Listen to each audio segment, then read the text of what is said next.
Well, to be honest, the manager and his personality kind of go hand in hand, really. As a person, he's just someone that really wants to and has the desire to help people. That's probably the one thing that struck me most about him, is his passion and his desire to help players, no matter whatever their age, just to improve, become better people and better footballers. And I guess we had a group at Bournemouth where, everyone sort of believed and bought into his philosophy. This is from the football side. And for me, probably taking it for granted when I was there, because from the age of 20 to whatever age before I started working with different managers, his passion and his identity definitely suited me more than I'd ever imagined. And he was a very young manager as well. Did you see a change in him as the years progressed? Well, but not really, no. So I signed there. I met him when the club had just been promoted from League Two, so it probably would have been probably 10 years ago now. And it was funny because I almost felt like it was in an interview when I sat down with him. It was asking me about my personal life, what I want to achieve from the game, and my sort of ambitions and my dreams, I guess, were to get into the Premier League. And for someone so young as a manager, it mirrored him in a way. He didn't say that to me, but looking at it now and knowing him as a person, what I was saying to him, what I wanted to achieve as a player, it was probably exactly what he would have been saying to himself about as a manager. So it was definitely a perfect sort of blend. And, for both of us to achieve that at Bournemouth was an incredible journey. And he hadn't changed. And, I speak to him here and there, and he seems exactly the same. I know he's been waiting for a project that he really believes in before he wanted to go back. He's not the sort of personality that would do something half-heartedly. So, if he is to Celtic, which, you guys said, and it looks like it is, they've got a hell of a manager in their hands. What's he like on the training ground? What's his approach? He's very, very passionate about, as I said, helping players improve.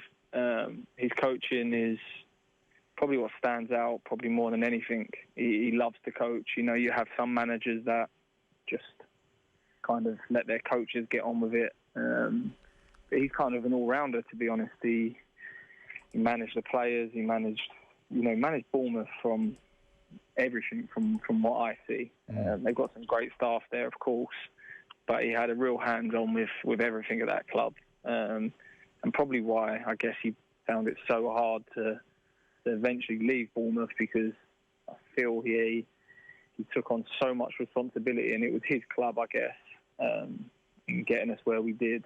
Unfortunately, ended up getting relegated, of course, and very selfishly walked away from the job to probably, in his head, benefit Bournemouth, which, in my eyes at the time, I was thinking, surely Bournemouth have got to do everything they can to keep him. You can't let him go. That's what I was honestly thinking to myself. And obviously the decision he made has been something that he's had a good year away from football now to probably learn from things that he feels he needs to improve on. As I say, he'll go into Celtic with a desire for sure to improve himself and definitely Celtic, based on what I've watched him this season, for sure. Harry, can I just come in there? I mean, from the outside, we always see Eddie Howe. He always seems very calm in terms of his, press conferences, appearances, and how he sort of carries himself. And the one thing you just know it's going to be the question about Celtic now. It'll be, well, he's going to come under maybe a different type of scrutiny, like the attention of the old firm. People have spoken about that. Maybe in Bournemouth, you were always surprising people to a degree, whether that's right or wrong. Whereas at Celtic, there'll be this instant demand from the start. Like, how do you think, knowing him, that he will cope with maybe that different type of attention that might just come his way now? Honestly, no, I don't think it will affect him at all. The one thing that I know about Eddie is that he has an identity and a philosophy when it comes to the football side of things. And when it comes to your interviews and things where he handles the media, as you say, so calm. That is just honesty. He's just an honest man, and he will tell you what he sees and what he feels. So I feel he'll definitely stick to that going into Celtic, and with that, he will be able to deal with it because he'll stay completely honest to himself. And I believe he'll be successful. Of course, if he isn't successful, then, as you say, the pressures that he probably didn't face at Bournemouth would definitely be a lot more extreme at Celtic. And it would be something that he'd have to learn to deal with. But the way I'm confident that he'll be able to do it is that I know he'll stay honest to himself. He'll be honest with his players. And as a player, that's all you can ask for. And as fans, really, all you want is your manager to stay true to what he believes and what he says, and hopefully get wins with that. Yeah, it's going to be interesting to watch. So in terms of training sessions, Harry, well, some managers would have a reputation for just, doing shape day after day after day to get a team organised. Others want to play football and are very detailed. Others maybe a bit more hands-off, just go out and enjoy yourself. What was his style in terms of how he set you up? Yeah, he's very, very, he's very detailed in his work. He expects an intensity with everything. And as I say, coming away from Bournemouth, I never knew that wasn't the case at other clubs. So, right. I just always assumed that training was at an intensity level that I'd had at Bournemouth. We'll go to other clubs. Fulham was very, very, very much the same. But other clubs, I'm like, this is just mental compared to what it was and what standard Eddie accepted. He expects players to give their all, give their best at every session, even if it's a little, the little keep balls, the little squares. He wants that done to your best ability. And that's all we ask, players to give their best ability. If they don't feel they can give it, he wouldn't want them training. But as I say, with Bournemouth, he had everyone completely bought into that. They bought into wanting to improve.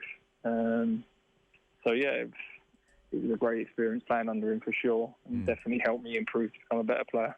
Yeah, well, it's going to be interesting. There's a nice little Irish contingent at Nottingham Forest between Chris Hughton and Stephen Reid, and Andy Reid, I know, is working with the underage setup there. So how are things going for you? How's the season going?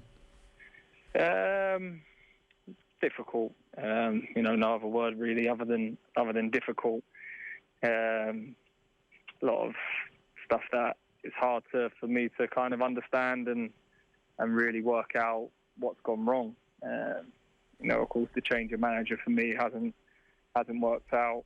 You see players move to clubs, or a manager sign a particular player, and then a new manager comes in, and that player just isn't for them. And unfortunately for me, that's been the case here at Nottingham Forest. So very frustrating and very, very disappointing. But yeah, it's just learn that's how football can go sometimes. I see your last game was the FA Cup in January, so you're kicking your heels, I guess. That's the frustration.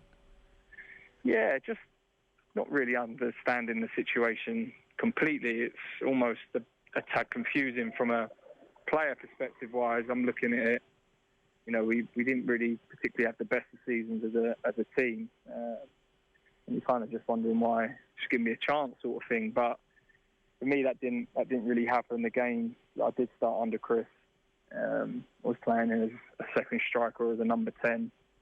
I'm almost, that's not my position. So it was totally frustrating. I think that's the best word for it. And it's one of those, as a player, you don't want to... Chris hasn't spoke about me publicly in a negative way, and I wouldn't want to speak about Chris personally or my situation personally in a negative way. No, I understand. Well, listen, understood. Let's catch up over the summer. Maybe there might be a move in the cards, or maybe a turnaround in the fortunes, and we'll chat it maybe in a couple of weeks' time. But Harry, thanks so much for joining us this evening. Cheers. No problem. Cheers, guys.